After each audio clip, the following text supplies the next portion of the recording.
आधीच राज्यात अल निनोचा प्रभाव आणि त्याचे परिणाम गंभीर दिसत असतानाच आता शेतकऱ्यांची धाकधूक आणखी वाढणार आहे। देशातील 111 जिल्ह्यांमध्ये सिंचनाचं प्रमाण 25%हून कमी असल्याची गंभीर आकडेवारी समोर आली आहे। तर 315 संवेदनशील जिल्ह्यांसाठी खरीप 2026 साठी विशेष आपत्कालीन योजना म्हणजे डिस्ट्रिक्ट ॲग्रिकल्चर कॉन्टिंजन्सी प्लॅन्स जाहीर करण्यात आलाय। कमकुवत मान्सून आणि खरीप पिकांवर होणाऱ्या परिणामांवरून नेमकी केंद्र सरकारने कोणती तयारी केली आहे, 25%हून कमी प्रमाण असलेले सिंचनातील महाराष्ट्रातील जिल्हे कोणते आणि यंदा देशातील शेतकऱ्यांना खरीपात आधार देण्यासाठी केंद्र सरकारची तयारी आणि देशाचे कृषी मंत्री शिवराज सिंह चौहान यांनी बैठकीत नेमकी काय सूचना केल्यात हेच आपण या व्हिडिओमधून पाहणार आहोत। नमस्कार, मी अमोल डोईफोडे आणि आपण पाहताय महाराष्ट्र टाइम्स ऑनलाइन। अल निनोच्या प्रभावामुळे यंदा देशातील अनेक राज्यांमध्ये मान्सून कमकुवत आणि उशिरा राहण्याची शक्यता आहे। जून 2026 अखेर आतापर्यंत पडलेल्या पावसामध्ये सुमारे 42 ते 43% तूट आहे। यामुळे खरीप पिकांवर मोठा परिणाम होण्याची शक्यता आहे। यासाठीच केंद्र सरकारने कंबर कसली असून आगाऊ तयारी करत केंद्रीय कृषी मंत्री शिवराज सिंह चौहान यांच्या अध्यक्षतेखाली 23 जूनला दिल्लीतील कृषी भवनमध्ये एक मोठी आणि अतिमहत्त्वाची बैठक पार पडली, ज्यात संकट असणाऱ्या राज्याचे कृषी मंत्री, वरिष्ठ अधिकारी, अनेक जिल्ह्यांचे जिल्हाधिकारी उपस्थित होते। यासोबतच अल निनो आणि मान्सूनच्या गंभीर परिस्थितीमध्ये कोणकोणत्या उपाययोजना करता येऊ शकतात यासाठी ICAR, CRDA तसंच भारतीय हवामान विभागाचे अनेक तज्ज्ञ उपस्थित होते। मंत्री शिवराज सिंह चौहान यांनी राज्यांसोबत पार पडलेल्या उच्चस्तरीय बैठकीमध्ये अल निनोच्या पार्श्वभूमीवर खरीप हंगामाच्या तयारीचा आढावा घेतलाय। कमकुवत मोसमी पाऊस पडणार असल्याची शक्यता असल्यानं पाण्याचा प्रत्येक थेंब महत्त्वाचा असल्याचं म्हणत तलाव, बंधारे आणि शेततळ्यांच्या माध्यमातून जलसंधारणाला मोठी चालना देण्यात येणार आहे। देशातील तब्बल 315 जिल्हे पावसामुळे संकटात असल्यानं या जिल्ह्यांसाठी केंद्रानं विशेष आपत्कालीन योजना जाहीर केली आहे। यात महाराष्ट्र, मध्य प्रदेश, गुजरात, उत्तर प्रदेश, राजस्थान आणि कर्नाटकसह 12 राज्यांचा समावेश आहे। यातील 111 जिल्ह्यांमध्ये 25%पेक्षा कमी सिंचन सुविधा असल्याचं देखील समोर आलंय। तर 25 ते 50% सिंचन सुविधा असलेल्या इतर 76 जिल्ह्यांचा समावेश मध्यम प्राधान्य तसंच धरणे आणि स्त्रोतांद्वारे तुलनेनं चांगल्या सुविधा उपलब्ध असलेल्या 128 जिल्ह्यांचं वर्गीकरण कमी प्राधान्य श्रेणीमध्ये करण्यात आलंय। हवामान विभागाच्या अंदाजानुसार 2 जुलैला संपणाऱ्या या आठवड्यामध्ये पावसाचं प्रमाण कमी राहण्याची शक्यता आहे। याचा थेट परिणाम खरीप पिकांवरती होऊ शकतो। विशेषतः कोरडवाहू म्हणजेच पावसावर अवलंबून असलेल्या क्षेत्रांमध्ये हा परिणाम जास्त दिसून येण्याची शक्यता आहे। ज्या भागांमध्ये शेती पूर्णपणे मोसमी पावसावरती आधारित असते अशा ठिकाणी पिकांची स्थिती गंभीर होण्याची भीती देखील व्यक्त करण्यात आली आहे। दरम्यान केंद्र सरकारने जाहीर केलेल्या जिल्हा कृषी आपत्कालीन योजनेमध्ये नेमकी येतं तरी काय हे देखील आपण एकदा समजून घेऊयात।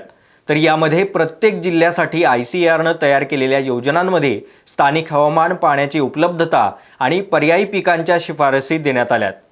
योजनांची प्रत्यक्ष अंमलबजावणी करण्याचे निर्देश देखील राज्यांना देण्यात आलेत।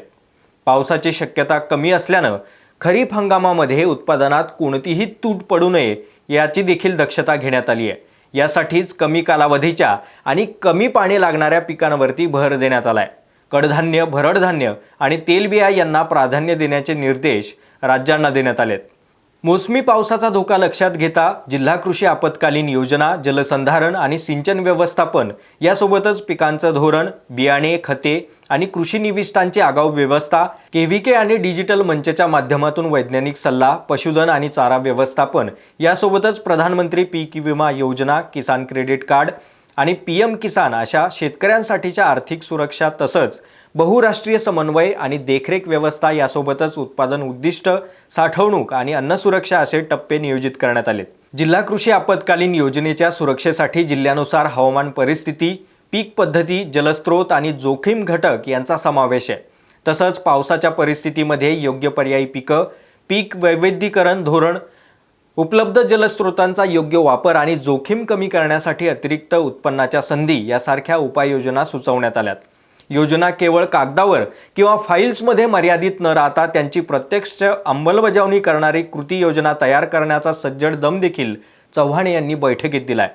पाण्याचा प्रत्येक थेंब मौल्यवान असल्याचं मत व्यक्त करत तलाव, जलाशय, ओढे, शेततळी, चेक डॅम्स, साठवणूक बंधारे, स्टॉक डॅम्स आणि तात्पुरते बांध यासारख्या संरचनांची त्वरित दुरुस्ती आणि बळकटीकरण करण्याचे निर्देश चव्हाण यांनी दिलेत. कमी ओलावा असलेल्या परिस्थितीमध्ये तुलनेनं चांगली कामगिरी करणाऱ्या डाळी, श्री अन्न आणि तेलबिया यांच्यावरती विशेष भर देण्यात आलाय.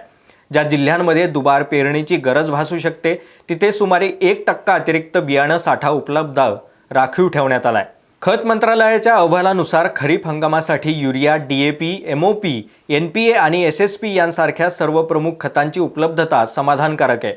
मोसमी पाऊस कमी होण्याचा धोका असलेल्या जिल्ह्यांमध्ये खतांचं वेळेवर वितरण आणि पुरवठा सुनिश्चित करण्यासाठी स्वतंत्र देखरेख यंत्रणा कार्यान्वित करण्यात आली आहे. देशातील 731 कृषी विज्ञान केंद्राच्या आणि डिजिटल मंचच्या माध्यमातून वैज्ञानिक सल्ला घेण्याचं आवाहन देखील करण्यात आलंय. अल निनो तसंच कमकुवत मान्सूनचा संभाव्य परिणामाबाबत शेतकऱ्यांना सतत मार्गदर्शन करण्याच्या सूचना देखील बैठकीत अधिकाऱ्यांना देण्यात आल्या. संभाव्य बाधित जिल्ह्यांमध्ये प्रधानमंत्री पीक विमा योजनेचा विस्तार करण्यावर कृषी मंत्र्यांच्या बैठकीमध्ये विशेष लक्ष केंद्रित करण्यात आलं. पात्र शेतकऱ्यांना किसान क्रेडिट कार्डचं जलद गतीनं वितरण करण्यासोबतच प्रधानमंत्री पीक विमा योजना, किसान क्रेडिट कार्ड आणि PM किसान योजना शेतकऱ्यांना आर्थिक सुरक्षा देऊ शकणार आहेत. एवढंच नाही तर या संकटाच्या परिस्थितीमध्ये मात करण्यासाठी केंद्र, राज्य, जिल्हा, तालुका आणि ग्राम स्तरांवरती जबाबदाऱ्या स्पष्टपणे निश्चित करणारा एक बहुस्तरीय समन्वय आराखडा तयार करण्यात आलाय. राष्ट्रीय स्तरावरती नवी दिल्लीमध्ये एल निनो मॉनिटरिंग सेल आणि क्रॉप वेदर वॉच ग्रुप स्थापन करण्यात आलाय, जे मान्सूनची प्रगती, पिकांची पेरणी, पिकांची परिस्थिती, कृषी सामग्रीचा पुरवठा आणि बाजारातील निर्देशकांचं नियमित विश्लेषण करण्यासाठी मदत करण्यात येते. यासोबतच केंद्रांशी समन्वय साधण्यासाठी नियंत्रण कक्ष स्थापन करण्याच्या आणि नोडल अधिकारी यांच्या नियुक्ती करण्याच्या सूचना देखील राज्यांना देण्यात आल्यात. यानंतर सर्वात महत्त्वाचा भाग म्हणजे उत्पादन उद्दिष्ट, साठवणूक आणि अन्न सुरक्षा कायम राहावी यासाठी खरीप 2026 साठी सुमारे 176 दशलक्ष टन अन्नधान्य उत्पादनाचं उद्दिष्ट निश्चित करण्यात आलंय. अल निनो सारख्या परिस्थितीमध्ये मूग, उडीद, तूर यासारखी कडधान्य, बाजरी, ज्वारी, मका यासारखी भरड धान्य आणि तेलबिया प्रकारामध्ये सूर्यफुलाचं उत्पादन घेण्याला प्राधान्य देण्यात आलंय. तेव्हा शेतकरी मित्रांनो, खरीपाची तयारी करताना केवळ घाई न करता अभ्यासपूर्ण नियोजन करा. पीक विमा नोंदणी करा. स्थानिक कृषी विभाग किंवा जिल्हा प्रशासनाकडून DACPची माहिती घ्या. सोबतच आपल्या तालुका कृषी अधिकारी यांच्या मार्गदर्शनामध्ये राहत खात्रीशीर माहिती घ्या. हा संपूर्ण व्हिडिओ तुम्हाला कसा वाटला? तुम्हाला पडलेल्या प्रश्नांची उत्तरं मिळाली आहेत का? हे कमेंटमधून कळवायला आम्हाला अजिबात विसरू नका. तुम्हाला कृषी संदर्भातील कोणते विषय समजून घ्यायला आवडतील हे देखील नक्की कळवा, कारण यापुढे तुम्हाला दररोज शेतीमाती आणि आपल्या ॲग्रिकल्चरशी संबंधित असेच नवनवे माहितीपूर्ण व्हिडिओ आता पाहता येणार आहेत.